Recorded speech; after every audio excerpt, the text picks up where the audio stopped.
प्रिय विद्यार्थियों, आज का हमारा टॉपिक है राष्ट्रसंघ। राष्ट्रसंघ यानी कि जो राष्ट्र हैं, नेशंस हैं, उनका एक यूनियन, उनका एक ऑर्गेनाइजेशन।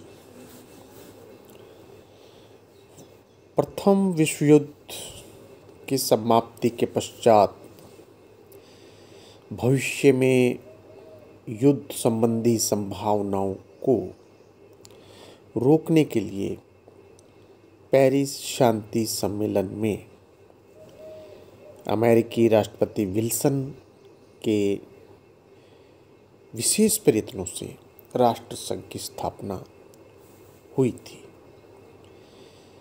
राष्ट्रसंघ की स्थापना का ये राष्ट्रसंघ की जो स्थापना है, यह मनुष्य की शताब्दियों के प्रयास का फल था, क्योंकि युद्ध, झगड़े, संघर्ष, तनाव, टकराव होते रहते थे, पर ऐसी कोई संस्था नहीं थी जो वहाँ कार्य करके उस तनाव को कम कर दे, उस टकराव को समाप्त कर दे। यह अपने ढंग का प्रथम अंतर्राष्ट्रीय संघ था, जिससे उम्मीद थी कि इन युद्ध के हालात में वह कार्य करेगा और कोई भविष्य में इतना भयावह युद्ध दुनिया को ना देखना पड़े। यह अंतर्राष्ट्रीय क्षेत्र में एक नया सेटअप था, एक नई व्यवस्था प्रारंभ हुई थी। इसकी स्थापना को विश्व इतिहास का एक क्रांतिकारी, जो टर्निंग पॉइंट हम जिसको कहते हैं, वो कहा जा सकता है। यह अंतर्राष्ट्रीयवाद की दिशा में एक रचनात्मक कार्य भी कहा जा सकता है। बात करते हैं जन्म कैसे हुआ।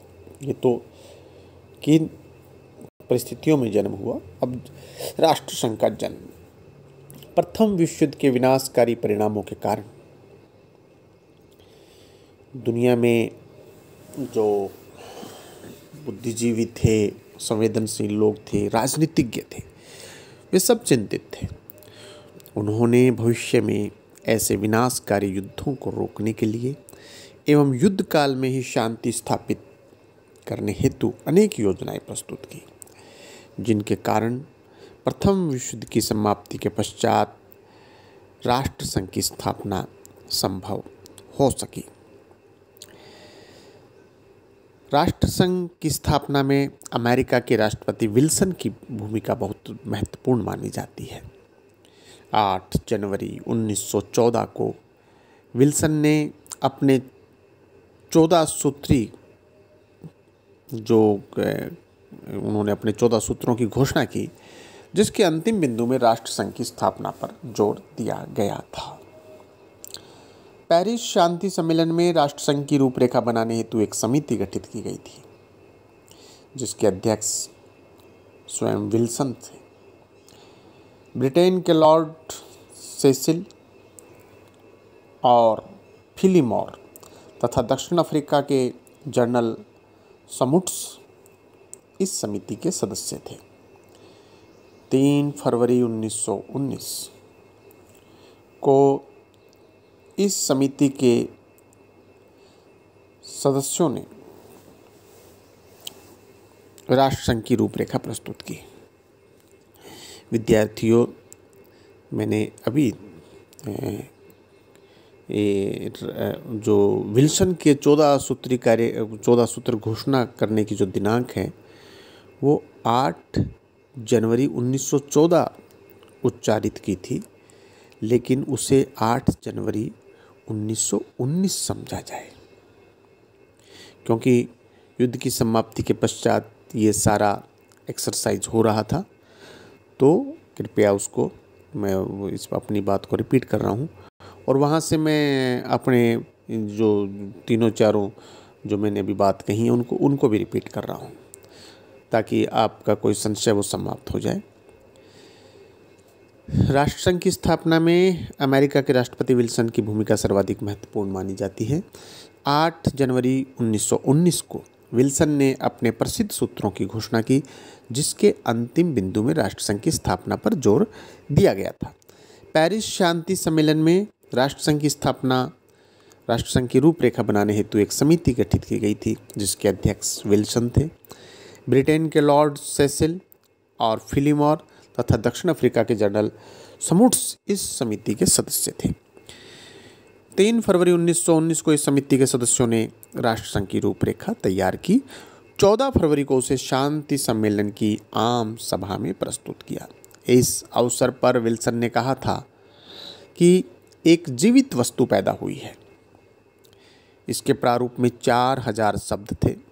कुछ संशोधन के उपरांत सर्वसम्मति से 18 अप्रैल 1919 में इसको स्वीकृत कर दिया गया। इसमें 26 धाराएं थीं। 10 जनवरी 1920 को राष्ट्रसंघ संवैधानिक दृष्टि से अस्तित्व में आया, उसने अपने अस्तित्व को प्राप्त किया। अब हम बात करते हैं राष्ट्रसंघ के उद्देश्यों की। राष्ट्रसंघ के उद्देश्यों में जो पहला उद्देश्य युद्धों को रोकना तथा अंतर्राष्ट्रीय सहयोग से शांति और सुरक्षा को प्रोत्साहन देना था। इसके सदस्य शपथ लेते थे कि वे संघ के सदस्य राष्ट्रों की उनकी जो प्रादेशिक अखंडता है उसको बनाए रखेंगे। दूसरा, यूरोप में सैनिकवाद और साम्राज्यवाद की भावनाओं को हतोत्साहित करना तथा भावी युद्ध की संभावनाओं को कम करने का के लिए हथियारों की प्रतिस्पर्धा जो है उस प्रतिस्पर्धा को समाप्त करना था। तीसरा, 2 राष्ट्रों के झगड़ों को शांतिपूर्ण तरीके से हल करना। चौथा, विश्व में शांति बनाए रखना। 5वां, प्रत्येक कार्य में सभी राष्ट्रों के हितों का ध्यान रखना।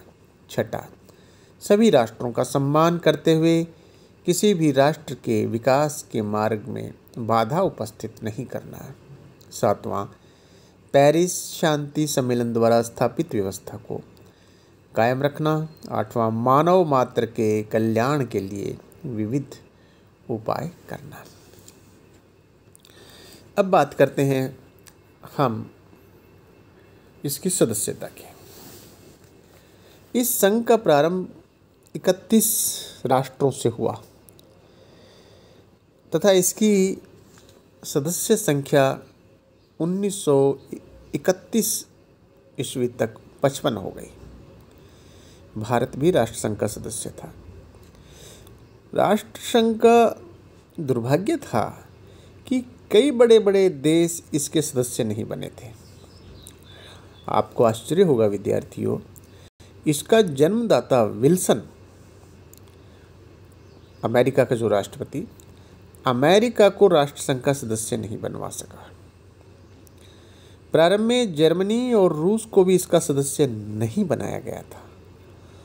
संघ के नियमों का पालन करने के आश्वासन पर कोई भी राष्ट्र इसके सदस्यों की 2/3 बहुमत से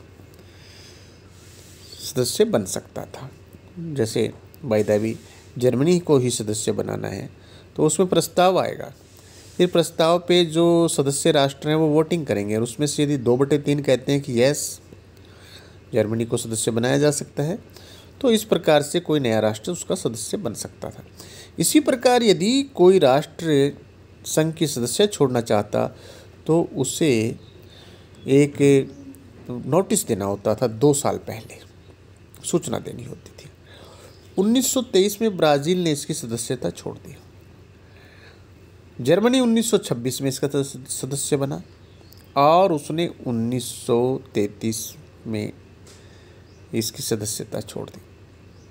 जापान, इटली क्रमशः 1933 व 1937 में संघ की सदस्यता को त्याग चुके थे। यदि कोई राष्ट्र राष्ट्र संघ के नियमों का पालन नहीं करता था तो ऐसे देश को काउंसिल की सर्वसम्मति से राष्ट्र संघ से बाहर निकाल दिया जाता था। 1939 में रूस को इसी प्रकार राष्ट्र संघ से बाहर निकाला गया था। इस प्रकार महाशक्तियों की उपेक्षा के कारण राष्ट्र संघ शक्तिशाली नहीं हो सका। द्वितीय विश्व युद्ध की समाप्ति पर इसकी अंतिम बैठक हुई जिसमें केवल 34 राज्यों के प्रतिनिधि ही उपस्थित थे। अब विद्यार्थियों बात करते हैं इसके जो प्रमुख अंग है, इसका स्ट्रक्चर जो है, संरचना की बात करते हैं। इसमें राष्ट्रसंघ में जो इसका जो प्रमुख स्ट्रक्चर है, राष्ट्रसंघ की दूसरी धारा के अनुसार संघ के कार्य का संचालन करने के लिए 3 विभागों की स्थापना की गई। पहला साधारण सभा, दूसरा परिषद और तीसरा सचिवालय। ये इसके 3 जो है विभाग प्रमुख, साधारण सभा जिसको हम असेंबली भी कहते हैं, परिषद जिसको हम काउंसिल भी कहते हैं, और सचिवालय। इसके अलावा 2 स्वायत्त अंग थे, वो है अंतर्राष्ट्रीय न्यायालय और अंतर्राष्ट्रीय मजदूर संघ। 3 तो प्रमुख विभाग हैं और 2 ऐसे विभाग हैं जो स्वायत्त हैं। इसके अलावा इसके कार्य में सहयोग प्रदान करने हेतु संरक्षण आयोग, सैनिक आयोग एवं परामर्शदात्री आयोग आदि भी गठित किए गए थे। संघ के प्रमुख अंगों का यदि हम उनका कार्यशैली देखें तो इस प्रकार से रहेगी। सबसे पहले हम उल्लेख करते हैं साधारण सभा का, जिसको असेंबली भी कहा जाता है। संघ का पहला विभाग असेंबली था, जिसमें संघ के सभी सदस्य राष्ट्र सम्मिलित रहते थे और प्रत्येक राष्ट्र को समान रूप से मत देने का अधिकार था। प्रत्येक राष्ट्र असेंबली में 3 प्रतिनिधि भेज सकता था, परंतु उन्हें वोटिंग राइट की यदि हम बात करें तो एक ही मत देने का अधिकार था। इस संघ की धारा 5 के अनुसार किसी भी राजनीतिक विषय पर निर्णय लेने के लिए बैठक में उपस्थित सभी सदस्यों की सर्वसम्मति आवश्यक थी। यदि बैठक में एक भी राष्ट्र उस निर्णय का विरोध करता तो वह निर्णय नहीं लिया जा सकता था। इसकी बैठक प्रतिवर्ष सितंबर मास में जिनेवा नगर में होती थी। इसके अतिरिक्त आवश्यक कारणवश इसकी विशेष बैठक बुलाई जा सकती थी।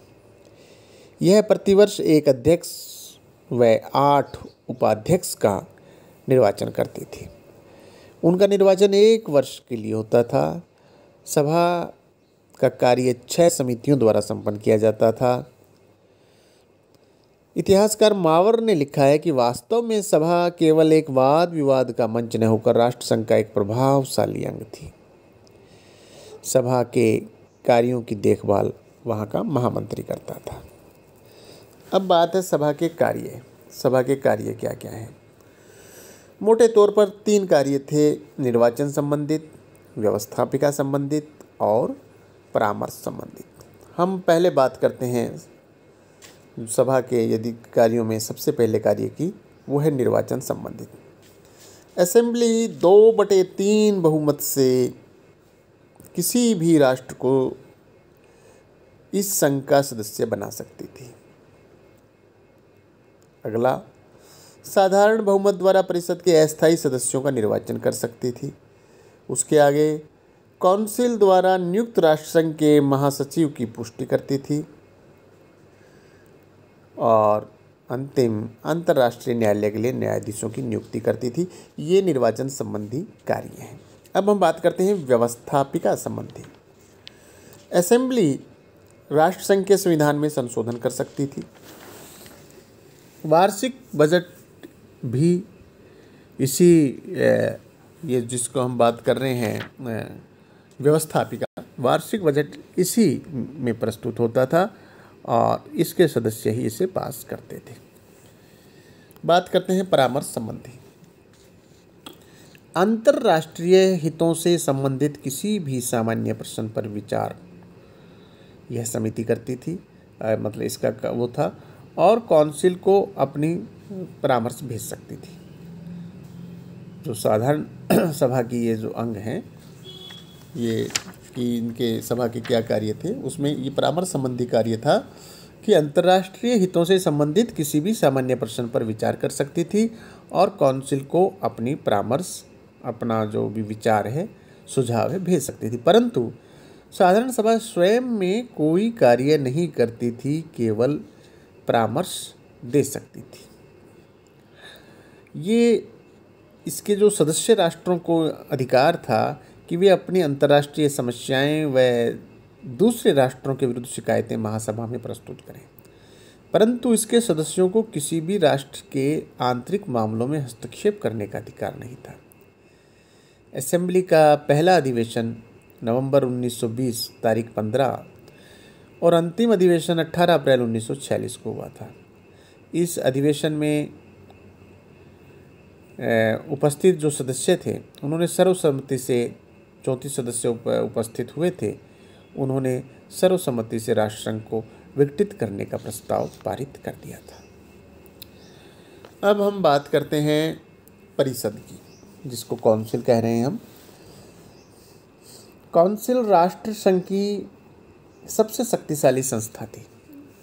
इसमें दो प्रकार के सदस्य थे, स्थायी और अस्थायी। प्रारंभ में स्थायी सदस्यों की संख्या 5 और अस्थायी सदस्यों की संख्या 4 थी। इंग्लैंड, फ्रांस, जापान, इटली, ये इसके स्थायी सदस्य थे, और अमेरिका भी। परंतु बाद में क्या हुआ कि अमेरिका की सीनेट ने अमेरिका को राष्ट्रसंघ का सदस्य बनने की स्वीकृति नहीं दी, इसलिए अमेरिका ने प्रारंभ से ही अपनी सदस्यता का उपयोग नहीं किया, क्योंकि वहाँ की संसद ने उसको मना कर दिया। शेष 4 अस्थायी सदस्य होते थे, जिनका निर्वाचन सभा के सदस्यों द्वारा किया जाता था। 1920 में ब्राज़ील, यूनान, स्पेन एवं बेल्जियम इसके अस्थायी सदस्य चुने गए। 1922 में अस्थायी सदस्यों की संख्या 4 से बढ़ाकर 10 कर दी गई। इस प्रकार परिषद के सदस्यों की संख्या घटती बढ़ती रही। अस्थायी सदस्यों की संख्या 1939 में 11 हो गई थी, जबकि स्थायी सदस्य केवल 3 देश थे, रूस, ब्रिटेन और फ्रांस। अस्थायी सदस्यों का कार्यकाल 3 वर्ष का था। प्रत्येक 3 वर्ष के उपरांत 1/3 सदस्यों का जो है वो चुनाव होता था। इसके 1/3 सदस्यों का चुनाव होता था। काउंसिल की बैठक वर्ष में 3 बार, जनवरी में, सितंबर के महीने में, और जनवरी का महीना, मई का महीना और सितंबर के महीने में बुलाई जाती थी। परंतु विशेष समस्या उपस्थित होने पर किसी भी समय आपातकालीन बुलाई जा सकती थी। परिषद का एक सभापति होता था। उसका चुनाव फ्रांस की वर्णमाला के आधार पर होता था, इसलिए परिषद के प्रत्येक सदस्य को एक बार सभापति बनने का अवसर मिल जाता था। सुरक्षा परिषद के स्थायी सदस्यों को वीटो पावर, निषेधाधिकार भी प्राप्त था। माफ करना, वीटो पावर प्राप्त नहीं था। जिस प्रकार से संयुक्त राष्ट्र संघ के सदस्यों को वीटो पावर है, उनको नहीं था। काउंसिल में प्रत्येक विषय पर निर्णय सर्वसम्मति से लिया जाता था। राष्ट्रसंघ की असफलताओं के लिए यह व्यवस्था विद्यार्थियों काफ़ी हद तक उत्तरदायी थी। विद्यार्थियों, शेष अगले व्याख्यान में। बहुत बहुत धन्यवाद।